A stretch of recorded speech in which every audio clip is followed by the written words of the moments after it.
Ladies and gentlemen, today we're diving into a truth that society fears, yet rarely admits. The man who doesn't need anyone is the most dangerous man alive, not because he harms others, but because he can't be controlled. He's free, he's grounded, he's sovereign, and in a world built on dependence that makes him a threat. He can't be manipulated by desire. This is what separates him from the majority of men walking this earth. Most men are trained, often from a very young age, to seek validation, to chase approval, and to define their worth by how much others accept them. From the classroom to the workplace to the dating world, they're constantly told, either directly or through subtle signals, that their value depends on external affirmation, that they need someone else's yes to feel like a man, that if a woman isn't attracted to them, they're inadequate, that if their lifestyle doesn't match what others praise, they're failing, and so they become addicts, not to drugs or alcohol necessarily, but to attention, approval, and comfort. But the man who doesn't need anyone has undergone a transformation that most never even realize is possible. He has detached his sense of identity from external outcomes. He no longer chases people, applause, or even admiration. He has discovered that inner peace is not found in being chosen, but in choosing himself. When a man frees himself from the need to be desired, especially by women, he becomes untouchable in ways that most people can't comprehend. Women can no longer use their beauty to bend him. Society can no longer use loneliness as a weapon to push him into roles he doesn't want. He doesn't tolerate disrespect just to avoid being alone. He doesn't compromise his values for the sake of temporary companionship. He doesn't flatter people out of fear that they might leave.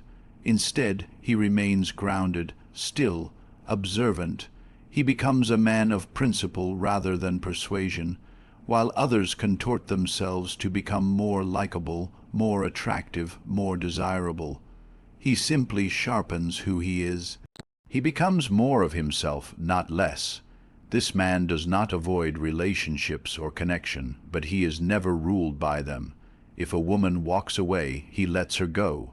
If friends betray him, he moves forward. If society mocks him, he grows stronger. His emotional stability is not held hostage by the approval or disapproval of others. And because of that, manipulation fails. Tactics that would ensnare an ordinary man, emotional bait, sexual allure, social pressure, bounce off of him like stones thrown at a mountain. He doesn't take the bait because he's not hungry for attention. He's full spiritually, mentally, emotionally, not because he never feels desire, but because he has disciplined it. He has turned his desire inward, using it as fuel for creation, growth, and purpose. Where other men get distracted by the thrill of pursuit, he channels that energy into mastering his mind, building his vision, and protecting his peace. This terrifies people, because desire is one of the strongest forms of control. The entire marketing industry is built on this. Politics, culture, and even many relationships are based on making people feel incomplete unless they conform, comply, or consume. But the man who can sit alone in silence, who isn't seduced by praise or shaken by rejection, breaks that cycle. He becomes unpredictable. He can't be bribed with beauty or bullied with shame. He doesn't need a pat on the back or a hand to hold. He can stand alone in the storm, and that terrifies those who rely on weakness to hold power. His independence isn't just personal, it's revolutionary, because the moment you realize you don't need anyone to feel whole is the moment you become uncontrollable, and once a man tastes that kind of freedom, he never goes back. He's emotionally independent. Emotional independence is not the absence of emotion. It's the mastery of it. It's the ability to feel deeply without being ruled by those feelings. While most people are tossed around by their emotional highs and lows like ships in a storm, the man who needs no one stands firm. He feels the storm, but he does not collapse beneath it. He doesn't suppress his emotions, but he doesn't become enslaved to them either. He watches them, understands them, and uses them like tools rather than letting them use him. Most men are emotionally reactive because they were never taught how to sit with discomfort. They were raised to bottle it up or explode under pressure. They were never taught how to process pain without lashing out, or how to accept sadness without turning it into self-pity. So they become emotional puppet, easily provoked, easily manipulated. A woman pulls away and they panic. A friend disrespects them and they either lash out or shrink into silence. They get ghosted and suddenly their worth is in question. Their self-image is not built on solid ground but on emotional weather patterns. But the man who has cultivated emotional independence doesn't operate like this. He doesn't break when he's ignored. He doesn't spiral when he's misunderstood. He doesn't beg to be seen because he already sees himself. This kind of man is rare. He doesn't need to scream to be heard.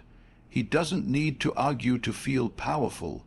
He doesn't base his masculinity on dominance or aggression, but on inner composure.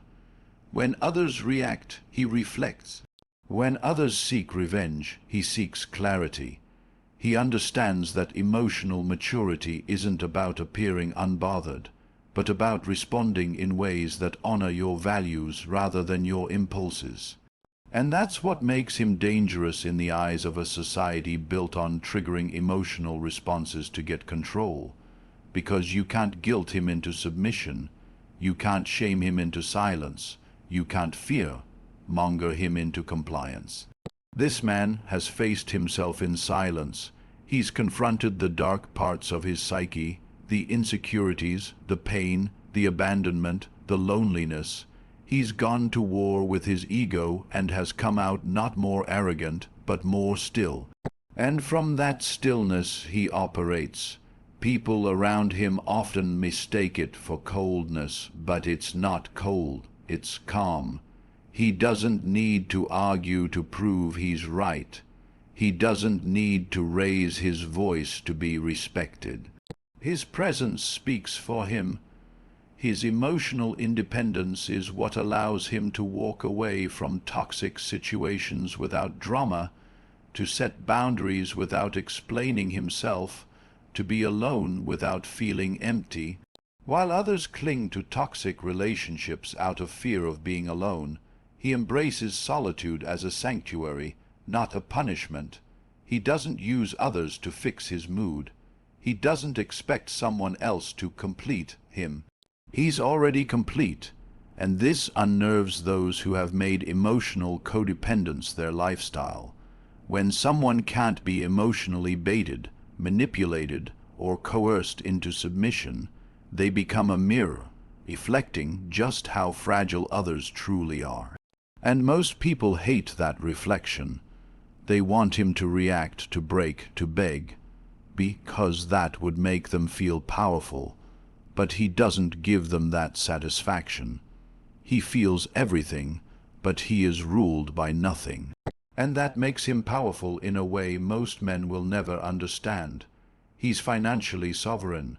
In a world where money dictates behavior, lifestyle, and even relationships, the man who doesn't need anyone financially is not just independent.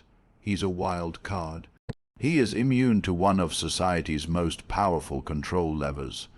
For most people, money is not just a necessity, it's a leash. It ties them to jobs they hate, to people they secretly resent, to choices they never truly made. It's the silent hand that governs their waking hours, their priorities, their very sense of self-worth.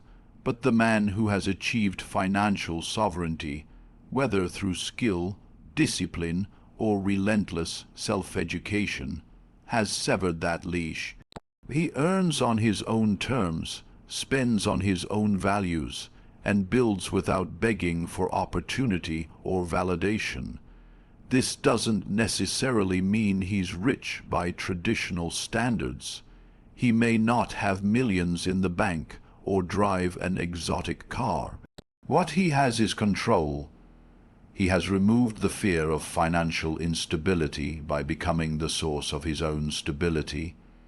He lives below his means, invests in assets that grow, and doesn't attach his identity to material things. He understands that freedom isn't about how much you can buy, it's about how little you depend on others for survival, and that terrifies people who rely on financial pressure to maintain control, employers who want compliant workers, governments that want obedient citizens, partners who want leverage through dependency. All of that power dissolves the moment a man says, "I can walk away." This man does not compromise his peace for a paycheck. He's not seduced by high salaries if it costs him his soul. He's not interested in keeping up with appearances if it means being shackled by debt. He does not work to impress. He works to build freedom, to build legacy, to build resilience. And because of this, his time is his own. His mornings are not dictated by alarms set for meetings he dreads. His creativity is not stifled by corporate politics. His decisions are not filtered through the lens of financial desperation. He doesn't have to ask for permission to take a break, to travel, to invest in a dream, or to say no. That level of autonomy creates a man who doesn't tolerate disrespect, because he doesn't have to. Most people think they're free, but the reality is they're financially enslaved. They work to survive, not to thrive. They stay in jobs that drain them, in relationships that financially trap them, in cities they hate because they're stuck in a cycle of monthly payments and emotional exhaustion. The man who needs no one financially has broken that cycle. He has turned his money into a weapon of liberation instead of a chain of dependence. He has built multiple streams of income not to show off, but to create leverage, so that no one else can dictate how he lives. If someone disrespects him, he leaves. If a system oppresses him, he opts out. If the world tries to buy his silence, his freedom, or his integrity, he doesn't flinch, because he is not for sale. This kind of man is feared because he cannot be controlled. He doesn't fear losing a job, being cancelled, or walking away from a toxic environment. He knows how to create, how to adapt, and how to survive on his own. And in a world where conformity is bought with paychecks and manipulated through fear of lack, his financial independence is a rebellion. He is proof that a man can live life on his own terms, not just in theory, but in practice. He doesn't rent his time.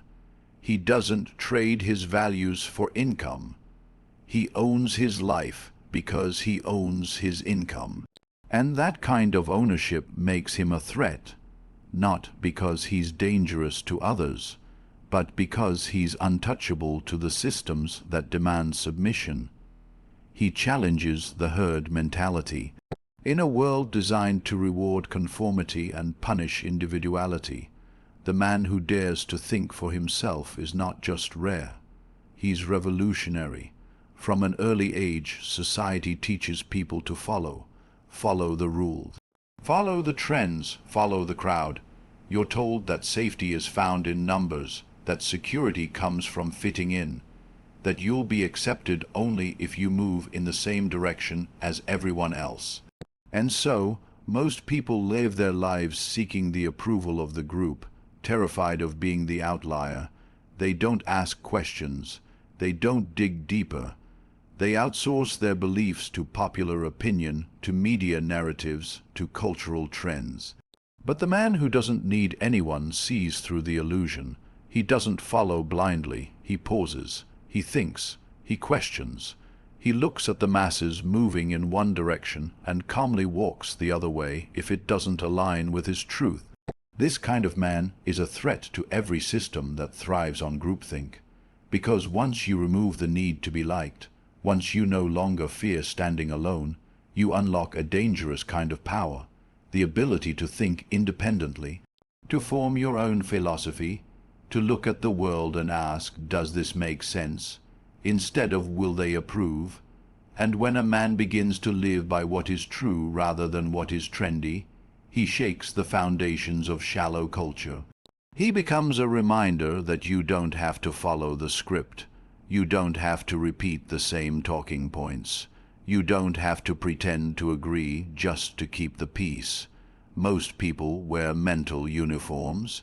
They believe what their social group believes. They speak how others around them speak, and they parrot opinions they've never taken the time to explore deeply.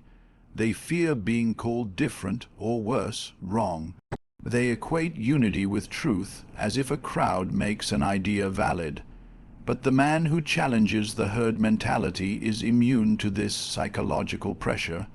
He can walk alone through the fog of confusion because he's grounded in principle, not popularity. He's willing to be misunderstood. He's willing to be criticized. He's even willing to be hated, if that's the price of staying loyal to his own mind. This man does not rebel for rebellion's sake. He's not loud or reckless or reactionary. He's measured, precise, and quiet in his resistance. It's not that he tries to go against the grain, it's that he refuses to betray his logic, his intuition, or his values just to be accepted. He doesn't conform out of convenience. He doesn't bow to peer pressure, to political correctness, or to public opinion. He's not trying to be provocative. He's trying to be real. And in a world dominated by image, pretense, and social currency, authenticity becomes radical. The herd mentality relies on fear to function, fear of judgment, fear of exclusion, fear of being labeled. But this man has stared down those fears and realized they hold no real power over him. He has accepted solitude. He has made peace with disapproval. He has become comfortable in the uncomfortable position of being the only one in the room who sees things differently. That's not easy. It requires a strength most people never cultivate. Because it's lonely to think for yourself. It's lonely to not just go along. But the man who doesn't need anyone doesn't require a crowd to feel right. He trusts his reason. He sharpens his mind. He stands in his truth even when it costs him popularity, status, or ease. He understands that progress never comes from those who conform, it comes from those who question. It comes from the few who are willing to say, I see things differently, even when everyone else is clapping for the same lie. He's the man who stops clapping first. He's the man who points to the emperor and says, he's not wearing any clothes, when everyone else is too scared to speak. And while people may mock him, resist him, or fear him in the beginning, deep down, they're watching. Because deep down, they know the crowd can be wrong, and when they see one man think freely, it plants a seed in their mind that maybe, just maybe, they can too. That's the real threat. He doesn't just challenge the herd. He exposes the weakness in it. He becomes living proof that you can live, thrive, and lead without ever having to lose yourself in the collective noise. And in doing so, he gives silent permission for others to wake up. That's what makes him dangerous, not because he forces others to change, but because his example makes it harder for them to keep pretending. He's spiritually grounded. In a time where superficial distractions dominate people's attention and their identities are shaped by algorithms, trends, and hollow pursuits, the man who is rooted in something deeper, something unshakable and unseen, becomes incomprehensible to the average person. Most people don't live with depth anymore. They don't sit in silence. They don't contemplate their existence, their mortality, or their purpose. They run from themselves, from stillness, from truth. They hide behind entertainment, temporary highs, meaningless chatter, and material achievements. But the man who is spiritually grounded doesn't need any of that to feel alive. He has built a connection not just with himself, but with the divine, with the eternal, with something greater than this ever-shifting, chaotic world. This doesn't mean he's religious in the traditional sense, though he may be. It means he's anchored in principles that transcend the moment. While others panic in uncertainty, he is at peace. While others are consumed by the highs and lows of external life, his internal world remains steady. He knows that everything outside of him, money, status, relationships, even health, is temporary, so he doesn't cling to those things to define him. His identity is not built on possessions, not propped up by validation, and not held together by fragile ego.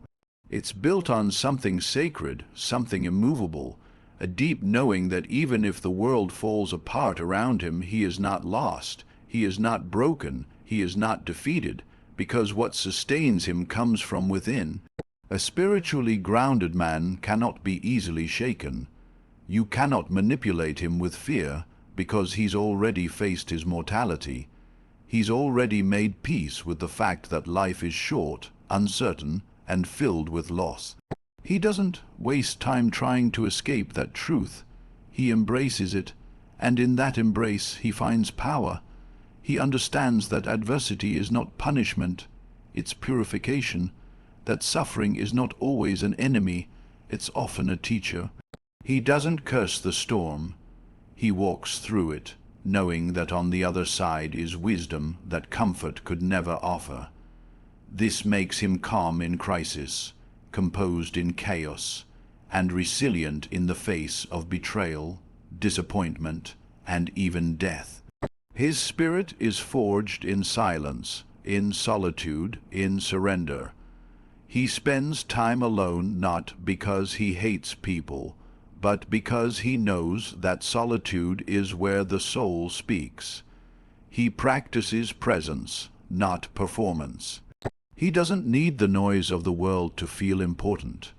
He finds meaning in simplicity, a walk, a book, a prayer, a breath. He doesn't chase shallow pleasures to numb his pain. He sits with the pain and lets it shape him. He understands that the most dangerous man is the one who has confronted his inner darkness and refused to let it own him. The man who has walked through spiritual fire and come out with clarity, not bitterness. Peace, not numbness. Purpose, not confusion. Most people are spiritually lost because they've traded depth for distraction. They fill their minds with noise and call it knowledge. They fill their hearts with approval and call it love. They chase experiences and call it life, never realizing they've never truly lived, only consumed. But the spiritually grounded man doesn't consume life. He communes with it. He doesn't just move through the world. He listens to it. He watches patterns. He sees beyond appearances. He feels the energy in a room, hears the truth beneath words, and follows intuition that others ignore. He's not easily deceived because he's not spiritually blind. He doesn't just see what's happening, he sees what it means. That kind of awareness is threatening in a society that profits from disconnection, a society that wants you distracted, anxious, and always needing more. But he doesn't need more, he has enough, not because he owns everything, but because he understands everything he needs is already within him. He can sit with nothing and feel full. He can be misunderstood and stay unbothered. He can lose what others cling to and not lose himself, and that scares people, because it exposes how spiritually hollow they've become. When you put a man who's spiritually grounded in a room full of people seeking the next dopamine hit, he stands out. Not because he tries to, but because he doesn't need what they need. He lives by laws that aren't written by men. He answers to something higher than public opinion. His moral compass isn't swayed by convenience or popularity. He does what's right, even when it's hard, even when no one is watching, even when it costs him everything. That kind of integrity makes him a different breed. He's not driven by ego, but by essence. And while people may mock what they don't understand deep down, they feel it. They feel his presence, his stillness, his power, because spiritual grounding isn't loud, it's not flashy, it doesn't advertise itself, but it shifts the energy in every space it enters. He cannot be manipulated emotionally. In a world where emotional reactivity is the norm, where people are easily offended, quickly triggered, and constantly seeking validation, the man who has mastered his emotions stands out like a stone in a river of rushing water. Most people are emotionally fragile, and not because they lack strength, but because they've never been taught how to understand, regulate, or even sit with what they feel. They react without reflection. They speak without awareness. Their moods are puppeteered by external events and by the people around them. But the man who doesn't need anyone, who has done the deep internal work of understanding his emotional landscape, is not tossed around by the drama of others. He doesn't explode when provoked, doesn't beg when abandoned, and doesn't crumble when challenged. He is instead a fortress. This kind of emotional discipline is not coldness. It's not suppression. It's power under control. It's the product of years, sometimes decades, of self-inquiry, painful introspection, and conscious growth. This man has learned that emotions are not enemies, but signals. They are not weaknesses, but tools. And like any tool, they must be mastered if they are to be useful. He has cried in private, wrestled with anger without acting on it, stared down fear without retreating. He has lost, been betrayed, been misunderstood. But instead of becoming bitter or explosive, he has chosen to become wise. He observes his emotions, but he doesn't obey them. And that terrifies people who rely on emotional leverage to control others. People who manipulate others emotionally count on insecurity. They count on the need to be liked, the fear of abandonment, the desire for approval.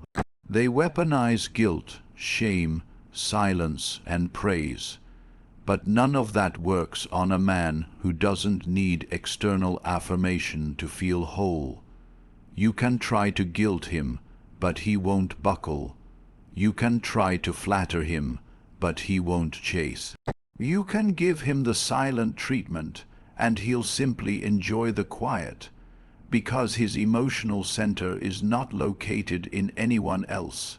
It's rooted firmly within.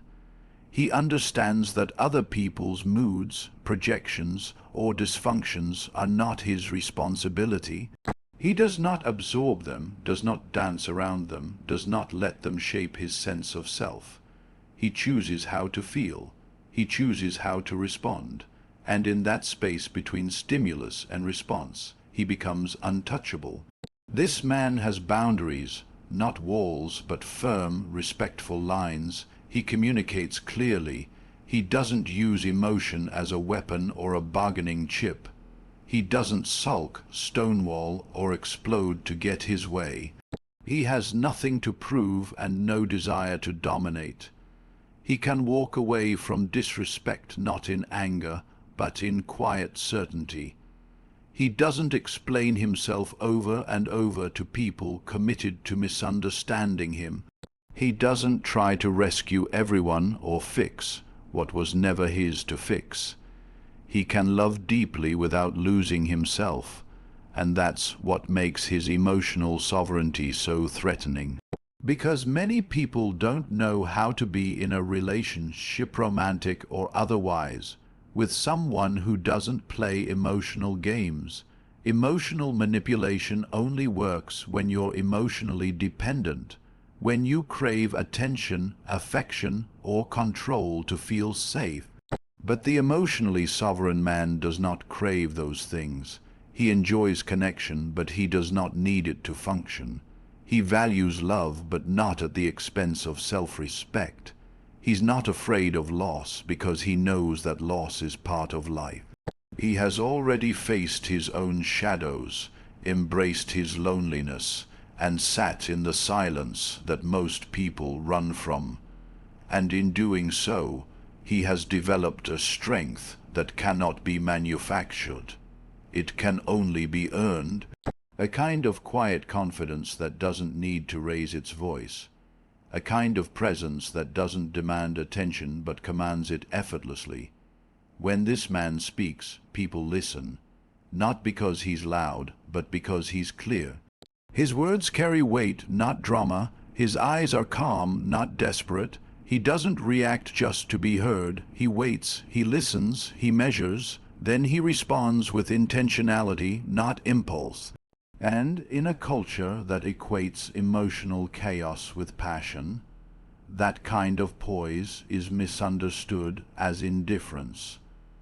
But it's not indifference. It's self-mastery. It's the result of knowing that emotions are sacred and should not be spilled carelessly to earn sympathy or to manipulate outcomes.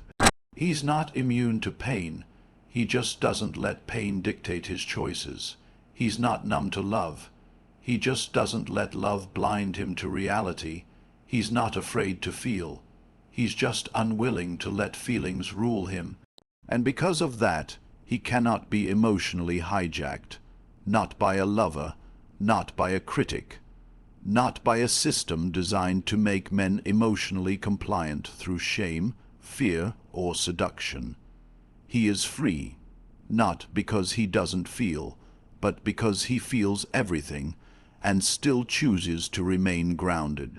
That level of emotional power threatens those who rely on emotional instability to maintain control, because you cannot guilt-trip a man who has made peace with being misunderstood.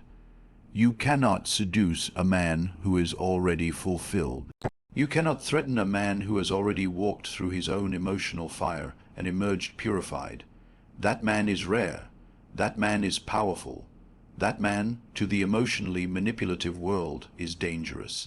And that is why the man who doesn't need anyone is society's greatest threat, because he cannot be bought, broken, or controlled. He thinks independently, lives with unshakable peace, and moves with quiet power. While others seek safety in the crowd, he walks alone, guided by truth, not trends. His mind is clear, his soul is grounded, and his emotions are in his command. He exposes the illusion of dependence simply by existing, and in doing so, he becomes a mirror, one that forces others to confront their own fears, their own weaknesses, and their own potential. Society may try to silence him, shame him, or paint him as dangerous, but deep down, everyone knows he is not the danger. He is the cure,